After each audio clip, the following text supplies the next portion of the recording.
코스닥 상장 계기로 성장 동력을 찾는 것 같아요. 먼저 자체 하드웨어 브랜드 개발에 힘을 쏟는다고 해요. 지난해 산업용 AR 기기인 HMD의 프로토타입은 올해 파일럿 테스트를 거쳐서 내년 제품 양산 및 상용화가 진행될 예정이잖아요. 증강현실 디스플레이 제품은 파일럿 테스트가 잘 진행되고 있나요? IR북에서는 9월까지 제품 개발 마무리할 거라고 나와 있더라고요. 제품은 현재 1.5세대 제품 자체는 만들어졌고요. 파일럿 테스트는 모 회사인 한국타이어의 생산 현장 대상으로 해서 테스트베드로 해서 파일럿 테스트 진행 시작할 예정입니다.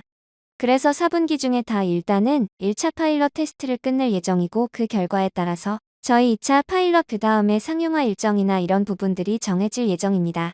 한번 파일럿 했다고 해서 바로 상용화할 수 있는 건 아니잖아요.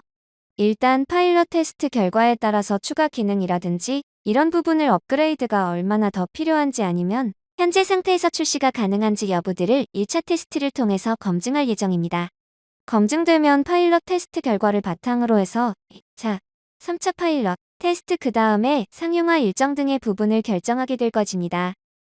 그리고 독보적인 CMF 기술력과 프로젝트 의뢰 후 고객사가 7일 만에 완제품을 받아볼 수 있는 7일 원칙의 고수를 통해 구글이나 아마존, 테슬라, 삼성 500여 개 글로벌 파트너를 확보하는 걸로 알고 있어요. 7일 원칙을 지킬 수 있는 원동력이 있나요? 타사에 비해 30%에서 70% 정도 빠르다고 하더라고요. 결국은 이 프로토타입을 만들기 위해서는 수많은 공정들을 거쳐야 하나의 프로토타입 제품이 나오는데요. 일반적으로 이런 군소 프로토타입 업체들은 사실 그 다양한 공정에 설비와 전문 인력들을 내재화하고 있지 못해요. 왜냐하면 이건 규모의 경제가 어느 정도 필요한 부분이라서요. 물론 저희도 100%다 내재화하고 있는 건 아니지만 근데 핵심 공정들을 다 내재화하고 있고요. 그렇기 때문에 결국은 인하우스에서 수주를 대응해서 딜리버리 출하까지 완성시킬 수 있는 시간을 최대한으로 줄일 수 있는 것입니다. 이 부분이 7일 원칙의 가장 중요한 핵심적인 요소인 것 같습니다. 그러니까 국내에도 저희와 똑같은 회사는 없지만 사실 부분 비슷한 업을 하는 군소 업체들이 있긴 하거든요. 근데 그런 회사들이 저희와 비교해서 기간을 단축시킬 수 없는 이유는 경쟁 기술도 기술이지만 사실 공정이나 그 다음에 공정에 따른 인력들을 내재화할 수가 없기 때문이에요. 왜냐하면 그만큼의 물량이 확보되지 않기 때문에 그 회사들은 외주를 해야 되고 다시 들여와서 또다시 내보내고 들여오고 하는 과정들이 있기 때문에 시간이 많이 걸릴 수밖에 없습니다. 저희는 그런 부분들의 비효율성을 완전히 제거해서 대부분 인하우스 비율이 높기 때문에 내재화율이 높다라고 봐주시면 될 것 같습니다. 제품별 매출 비중은 2021년 기준으로 디자인 프로토타입이 44%로 펑셔널 프로토타입이 9%, QDM 사업이 46.7%인 것으로 알고 있어요. 이게 발주 부처별로 다를 수 있겠지만 어떤 사업부의 영업이익이 가장 높은 편인가요? 전반적으로 디자인 프로토타입 사업 부문의 영업이익률이 가장 높습니다. 그 다음이 QDM 사업 부문 그 다음에 마지막에 수익성이 가장 좋지 않은 사업부가 펑셔널 프로토타입 사업부입니다. 그 이유는 디자인 프로토타입의 경우에는 외관이라든지 구동, 이런 부분들이 완벽한 제품 외관을 가지고 있는 프로토타입이에요.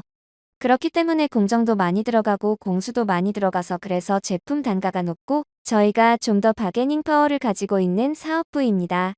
그 다음에 QDM 같은 경우에는 소량 양산 관련된 사업부이기 때문에 일반 양산 대비해서 사실 수익성이 좀 높은 편입니다. 양이 많지 않기 때문에 MOQ라고 해서 수량에 따라서 수익성이 좀 달라지잖아요. 단가도 달라지는데 저희는 소량 양산 중심이기 때문에 수익성이 상대적으로 일반 제조업에 비해서 높은 편입니다. 그 다음에 펑셔널 같은 경우에는 여러 가지 제품들이 섞여 있긴 합니다만 그 중에서 일반 부품들 그냥 정밀 가공 부품들이 많이 포함되어 있어요. 정밀 가공 부품 경우에는 저희가 아니어도 CNC 머시닝을 하는 회사들 많이 있어요. 그래서 저희가 그 사업부에서 수익성을 아주 높게 가져가기는 조금 어려운 측면이 있습니다. 그리고 실리콘밸리 현지 법인을 이미 설립하면서 미국 서부 지역을 공략하면서 2020년에 34억, 2021년에 71억 미국 법인의 매출 성장이 눈에 보이는 것 같아요. 두 번째 스텝으로 미국 중동부나 유럽까지 진출하려는 것 같은데 대략적인 시기라든지 로드맵 같은 게 있을까요? 공모가 일단 완료됐기 때문에 아마 최대한 빨리 진행을 하긴 할 것 같아요. 말씀하신 대로 미국 중동부 쪽으로 추가 진출 계획이 있어요. 그 다음에 독일을 중심으로 한 유럽에 진출할 계획을 가지고 있습니다. 일단은 미국은 1차 진출을 해 있기 때문에 조금 더 빠를 것으로 생각은 하고 있어요. 빠르면 올해 늦어도 내년 1분기 정도면 미국 중동부 쪽에 진출 가능할 것으로 보이고, 그 다음에 유럽 쪽은 아직까지는 본격적으로 영업 거점이 없는 지역이기 때문에 시간이 조금 더 걸릴 것 같긴 해요. 일단 내년 상반기 중으로 일단 목표를 하고 있습니다.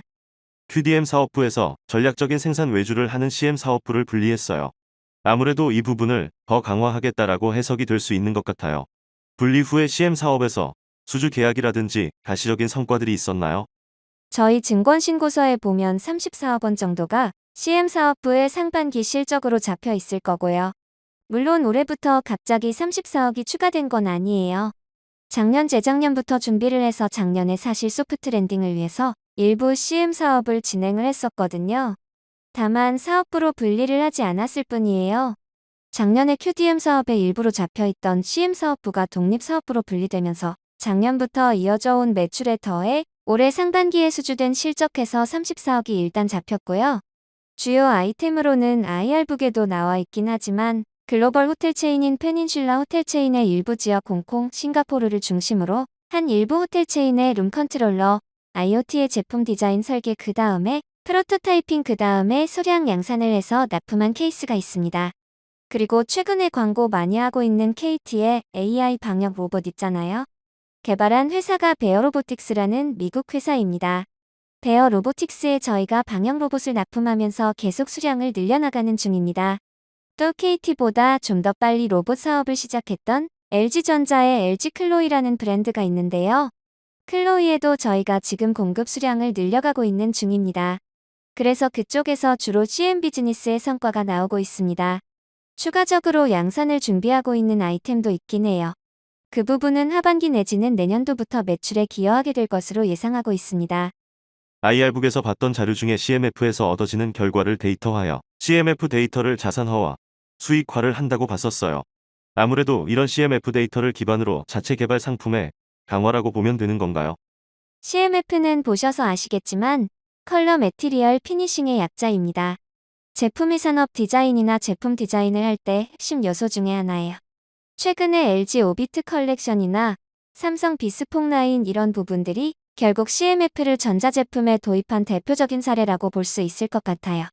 저희는 프로토타입을 워낙 많이 하다 보니까 요구하는 제품들에 필요한 CMF들을 다 저희가 대응을 하게 되잖아요. 그러면서 CMF에 대한 데이터베이스가 계속 누적 축적되어 왔던 거고, 그런 부분들을 휘발성으로 날려버리지 않고 축적을 해오면서 자산화해서 내부적으로 CMF 랩이라는 걸 별도로 운영을 하고 있고요. 일종의 라이브러리라고 보시면 될 것 같습니다. 여러 가지 효과들이 있을 걸로 생각을 하고 있고, 실제로 효과를 보고 있는 부분이 있어요. 새로운 제품 개발을 할 때 저희를 먼저 찾게 되는 효과가 가장 먼저 있고요. 제품 개발할 때 필요한 여러 가지 CMF들을 가장 우수한 역량으로 대응해 줄 수 있는 회사가 저희밖에 일단 없고 하다 보니까요. 그 다음에 저희가 아까 추가로 사업부 추가해서 전략적으로 추진하고 있는 CM 사업의 소량 생산 사업 부문에서 결국 디자인을 해야 되는 ODM 형태로 디자인을 하려면 CMF 데이터들이 제품 개발 단계에서 투입이 될 수 있습니다. 그리고 최근에 여러 대기업을 포함해서 CMF에 대한 컨설팅 수요가 증가하고 있어요.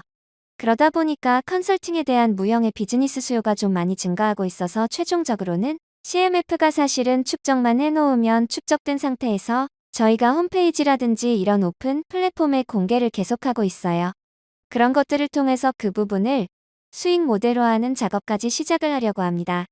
이 부분은 사실 조금 아직은 초기 단계라 정확하게 말씀드리긴 좀 어렵지만 사실 메타버스에서도 제품 디자인이나 이런 부분들이 중요도가 계속 올라가고 있어요. 메타버스 공간은 무한한 공간이기도 하고 그런 쪽에서의 수요들에 대응하기 위한 저희 오픈 플랫폼 계획을 하고 있어요. 이 부분은 조금 더 시간이 걸리겠지만 향후에는 저희 회사의 주요한 자산 내지는 수익 모델이 될 수 있지 않을까 생각하고 있습니다. 펑셔널 프로토타입 사업부는 매출 비중이 9%를 차지하는 걸로 알고 있어요.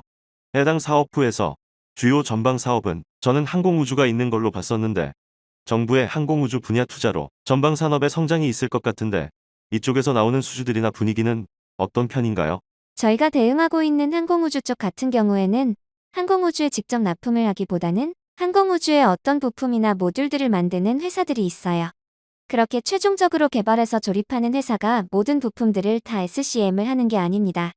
그래서 주로 항공우주 산업의 유지 보수라든지 개발에 필요한 로봇들을 만드는 회사에 부품을 납품하거나 아니면 초정밀 대형 의료기기 같은 경우에는 생산 수요가 많지 않잖아요. 그러니까 그런 대형 장비들의 정밀, 초정밀 부품으로 납품이 되는 것이라고 생각하시면 될 것 같습니다. 그러니까 펑셔널 프로토타입의 제품의 성장은 완제품이 아니고 대부분 부품인 경우가 많아요. 그러다 보니까 IT 쪽보다는 당연히 대형 장비나 설비들에 필요한 초정밀 부품들 수요가 많다고 보시면 됩니다. 그 전방 수요를 따지고 보면 결국 항공우주라든지 대형 의료 장비라든지 그런 쪽이 많다는 게 저희 생각입니다. 실제로 그쪽 거래처도 많이 있습니다. 다만 수량이 많지는 않죠. 글로벌 프로토타입 시장이 연평균 11% 성장한다고 예상하는 가운데 본사의 실적 성장도 지속될 거라고 시장에서는 보는 것 같아요. 올해는 전체적으로 어떻게 바라봐야 하나요? 정확하게 올해 실적에 대한 가이던스 라인을 드리기는 어려운 비즈니스 구조입니다. 계획 생산이 전혀 아니기 때문에요. 시장 성장률이라든지 그때그때 계속적으로 고객을 늘려가고 수요에 대응하는 비즈니스라서요. 그래서 저희가 매년 성장률을 드릴 때 시장 성장률을 초과하는 아웃퍼포먼스 하는 정도의 성장률을 목표로 하고 있는 것이 사실입니다.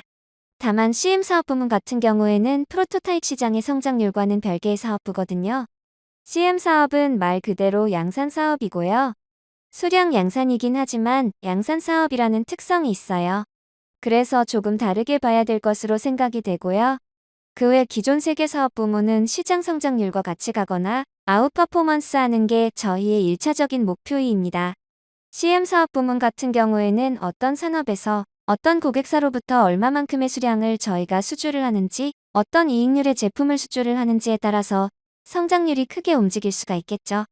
그러다 보니까 1년에 예를 들어서 100억짜리 수주를 하게 되면 저희 매출이 그만큼 사실 좀 가파르게 올라갈 가능성이 있고요. 다만 저희 원하는 만큼의 아이템이 수주가 되지 않으면 저희 최소 성장 목표는 당연히 시장 성장률 이상이 될 거고요. 저는 그 정도 말씀드릴 수 있을 것 같습니다. 마지막으로 장단기적인 모멘텀들이 있을까요? 일단은 시장의 성장률을 저희가 얼마나 팔로우를 잘하느냐가 일단 첫 번째 성장 모멘텀이 될 거고요. 그 다음이 시장 트렌드가 소량 양산으로 시장이 바뀌고 있어요.